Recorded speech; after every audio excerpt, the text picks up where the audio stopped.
पहले बिहार के मुख्यमंत्री नीतीश कुमार का एक महिला का हिजाब खींचने का वीडियो वायरल हुआ तो सभी मुस्लिम गुरुओं ने इस मामले को आड़े हाथों लिया और सवाल उठाए कि हिजाब कैसे खींच सकते हैं। वीडियो वायरल हुआ तो पटना से लेकर दिल्ली तक सियासी पारा चढ़ गया। नीतीश को लेकर चौतरफा हमले हुए और वीडियो पर उनकी खूब आलोचना की गई। इधर इस मामले में पारा चढ़ ही रहा था कि इस बीच उत्तर प्रदेश के शामली से दिल दहलाने वाली खबर सामने आई।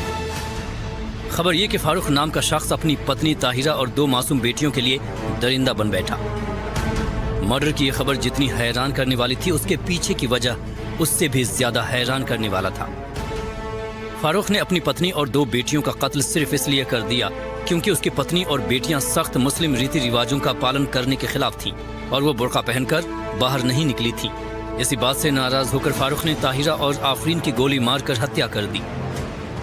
छोटी बेटी सहरीन को गला दबाकर मौत के घाट उतार दिया और तीनों की लाशों को सेप्टिक टैंक में दफना दिया।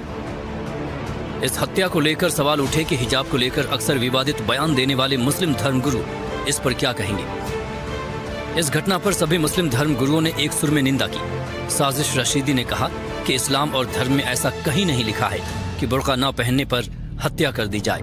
हमारे चौकी इंचार्ज गंगेरू, हमारे SHO कांधला सतीश मौके पे आए और फारूक जिसकी पत्नी और बच्चे गायब थे उससे उन लोगों ने सख्ती से पूछताछ की और उसने बताया कि मेरी पत्नी के साथ मैं और हमारे 5 बच्चे घर में रहते, बहुत गरीब मैं था और मैं होटल पे काम करता, रोटी बनाने काम करता था। मैं हमारी पत्नी विगत 1 महीने पहले, चूँकि मैं गरीब था और हमारी शादी मंसूरपुर मुजफ्फरनगर में हुई थी, वो हमसे कुछ पैसे मांग रही थी। इसको लेके हमारा विवाद हो गया था और बिना वो बुर्का और नकाब के अपने मैके चली गई अपनी छोटी बच्ची को लेकर के। इस बात को लेकर काफ़ी परेशान था कि हमारी इज्जत चली गई और मैं जाके 1 महीने बाद अपनी पति को घर पे लेके आया यहाँ पे और तभी से मेरे मन में भाव जग गया कि लग रहा है इसका मामला कुछ और है और मेरी इज्जत अब नहीं करती है ये, और तभी मैंने इसको जान से मारने का प्लान बनाया।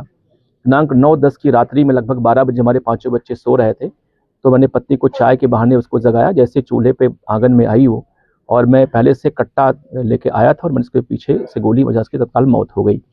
गोली की आवाज़ सुन के हमारी जो बड़ी बेटी जिसकी उम्र 14 साल थी वो भी उठ के चली आई। हमने उसको पीछे से गोली मारी, उसकी मौत हो गई।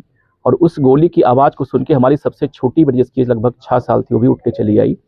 हमने गला दबा के उसकी भी हत्या कर दी और मैं प्लानिंग के तहत एडवांस में ही लगभग 6 दिन पहले अपने घर में ही शौचालय के गड्ढे के बहाने गड्ढा खुदवा रखा था और रात ही में मैंने इन तीनों डेड बॉडी को गड्ढे में डाल के दफना दिया और ऊपर से मिट्टी डाल दी।